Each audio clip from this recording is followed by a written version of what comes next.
Hi అండి, welcome to Preethi and జిత్విన్. అందరూ ఎలా ఉన్నారు? నేనైతే చాలా బాగున్నాను. మీ అందరూ బాగుండాలని మనస్ఫూర్తిగా కోరుకుంటున్నాను. ఈరోజు వీడియో వచ్చేసి చేపల పులుసు ప్రిపేర్ చేద్దాం అనుకుంటున్నానండి. నా స్టైల్లో నేను ఎలా చేపల పులుసు చేస్తానో మీతో షేర్ చేసుకుందాం అనుకుంటున్నాను. అందరూ చేపల పులుసు చేస్తారు, ఒక్కొక్కరు ఒక్కొక్క స్టైల్లో చేస్తారు కదండి. నేను ఎలా చేస్తానో మీకు ఇప్పుడు చూపిస్తాను. ఇప్పుడు నేనైతే 2 ఉల్లిపాయలు 2 టమాటాలు తీసుకున్నానండి. ఇవి ముందుగా గ్రైండర్ వేసుకోవాలి. గ్రైండర్ వేసుకొని పక్కన పెట్టేసుకుందాము. తర్వాత స్టవ్ ఆన్ చేసుకొని ప్యాన్ పెట్టుకొని ప్యాన్లో కొంచెం ఆయిల్ వేసుకొని ఆయిల్ వేడెక్కిన తర్వాత ఉప్పు, పసుపు, కారం అన్నీ చేప ముక్కలకి పట్టించి ఒక అరగంట సేపు నానబెట్టి ఆ నానబెట్టిన ముక్కల్ని మనం ఇలాగా ఆయిల్లో ఫ్రై చేసుకోవాలండి. ఇలా ఒక పక్క ఫ్రై అయిన తర్వాత మళ్ళీ ఇంకో పక్క తిరిగేసుకోవాలండి. అన్నీ జాగ్రత్తగా మెల్లగా గరిటతో తిరిగేసుకోవాలండి. ఇలా తిరిగేసుకున్న తర్వాత ఒక 5 నిమిషాలు వేగిన తర్వాత ఒక ప్లేట్లో పక్కన పెట్టేసుకుందాము. మరి ముక్క విడిపోయేలా వేగించుకోకూడదండి. జస్ట్ వేగించామని పేరుకి మాత్రమే మనం వేగించుకోవాలి. ఇప్పుడు ప్లేట్లో అయితే పక్కన పెట్టేసుకుందామండి. పక్కన పెట్టేసుకున్న తర్వాత అదే ఆయిల్లో మనం తాలింపులు వేసుకోవాలండి. తాలింపులకి ఒక ఎండుమిర్చి, ఒక అర స్పూన్ జీలకర్ర, అలాగే కొంచెం కరివేపాకు వేసుకొని వేగించుకోవాలండి. తాలింపులు వేగిన తర్వాత మనం ముందుగా టమాటా ఆనియన్ పేస్ట్ గ్రైండర్ వేసుకున్నాం కదండి. ఆ గ్రైండర్ వేసుకున్న పేస్ట్ కూడా ఈ ఆయిల్లో మనం వేసి వేగించుకోవాలండి. ఇలా కాసేపు వేగిన తర్వాత మనం ఒక స్పూన్ అల్లం వెల్లుల్లి పేస్ట్ వేసి మరి కాసేపు వేగించుకోవాలండి. ఇలా వేగించుకున్న తర్వాత చిటికెడు పసుపు, టేస్ట్కి తగ్గ సాల్ట్, అలాగే ఒక స్పూన్ గరం మసాలా వేసుకోవాలండి. నేను హోమ్ మేడ్ గరం మసాలాయే వాడతాను. ఇవన్నీ వేసి బాగా వేగించుకోవాలండి. అప్పుడే కారం అవి వేయకూడదండి.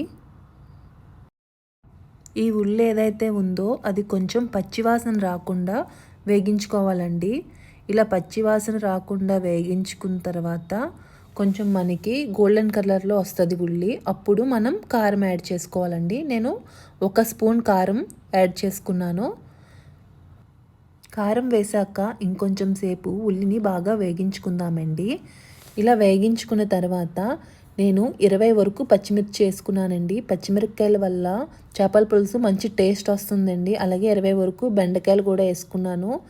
మా ఇంట్లో బెండకాయలు వేస్తే చేపల పులుసు ఇష్టంగా తింటారండి. అండ్ టేస్ట్ కూడా బాగుంటుంది. బెండకాయ మంచి ఫ్లేవర్ వచ్చి బెండకాయ పీస్ చాలా టేస్టీగా కూడా ఉంటుందండి.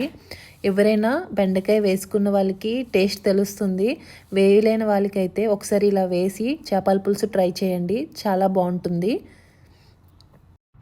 బెండకాయలు కూడా కొంచెం వేగిన తర్వాత ఇప్పుడు మనము ఫ్రై చేసుకున్న చేప ముక్కలు కూడా వేసి ఒకసారి కొంచెం కలుపుకుందామండి. మరి ముక్క విడిపోయేలాగా కలుపుకోకుండా జస్ట్ ఇలా స్ప్రెడ్ చేసుకుంటే సరిపోతుందండి. ఇలా స్ప్రెడ్ చేసుకున్న తర్వాత మనం చింతపండు నానబెట్టుకున్న పులుసుని అయితే చింతపండు పులుసు వేసాక మనం గరిటతో అయితే కలుపుకూడదండి. కొంచెం మనం ఇటు అటు కార్నర్స్ పట్టుకొని ఇలా మనము తిప్పుకుంటే సరిపోతుందండి. జస్ట్ అంతా కొంచెం కలిసేలాగా కొంచెం ఇలా తిప్పుకొని స్ప్రెడ్ చేసుకుంటే సరిపోతుంది. మరి ఎక్కువ గరిటె పెడితే ముక్క విడిపోతుందండి. అయితే ఇప్పుడు మూత పెట్టుకొని కాసేపు మగ్గనిద్దామండి. మూత తీసి చూస్తే ఇప్పుడు చూసారు కదండి, బాగా ఉడుకుతుంది. ఇలా ఉడుకుతున్నప్పుడే కొంచెం నేను సాల్ట్ ఏమైనా తగ్గినా గట్ట నేను టేస్ట్ చేస్తాను. సో సాల్ట్ అవి సరిపోతే ఓకే. ఇలాంటప్పుడు నేను కొత్తిమీర కూడా ఇప్పుడే వేస్తానండి. కొత్తిమీర వేసుకొని ఇంకొంచెం సేపు మూత పెట్టుకుందామండి. కొత్తిమీర నేను కొంచెం చేపల పులుసులో ఎక్కువనే వేస్తాను. సో నాకు కొత్తిమీర ఫ్లేవర్ చాలా ఇష్టం, అందుకని చెప్పి కొత్తిమీర కొంచెం ఎక్కువ క్వాంటిటీ వేస్తానండి. కొత్తిమీర వేసి మూత పెట్టుకున్న తర్వాత కాసేపు పోయాక మళ్ళీ మూత తీసి చూస్తే ఆల్మోస్ట్ మన చేపల పులుసు దగ్గరగా అయిందండి. కాకపోతే కొంచెం పలుచగా ఉంటే మా ఇంట్లో ఎవరికి నచ్చదు, కాబట్టి కొంచెం చిక్కగానే మేము చేపల పులుసు చేసుకుంటాము. చూసారు కదండి, బెండకాయ కూడా బాగా ఉడికింది. నేను బెండకాయ ఎలా అంటే ఈ కార్నర్ ఆ కార్నర్ కట్ చేసుకొని మధ్యలో నాటు పెట్టుకుంటానండి. నాటు పెట్టుకొని చూసుకుంటాను పురుగులు ఏవైనా ఉన్నాయని కూడా. సో అలా నాటు పెట్టుకుంటే బెండకాయలోకి కూడా చేపల పులుసు ఫ్లేవర్ వెళ్ళి మనకి బెండకాయ మంచి టేస్ట్ వస్తుంది. నా చేపల పులుసు అయితే కంప్లీట్ అయిపోయిందండి. మీరు కూడా ట్రై చేసి ఎలా వచ్చిందో నాకు కామెంట్ చేయండి. అలాగే ఈ వీడియో నచ్చితే లైక్ చేయండి, షేర్ చేయండి, సబ్స్క్రైబ్ చేసుకోవడం మాత్రం మర్చిపోద్దు. పక్కనే ఉన్న బెల్ ఐకాన్ క్లిక్ చేసి పైన ఆల్ అని ఉంటుందండి, అది క్లిక్ చేస్తే నా నోటిఫికేషన్స్ మీకు వస్తాయి. నేను ఎప్పుడు వీడియో పెట్టినా మీరు చూడొచ్చు. సో మరిన్ని మంచి వీడియోస్తో మళ్ళీ కలుద్దామండి.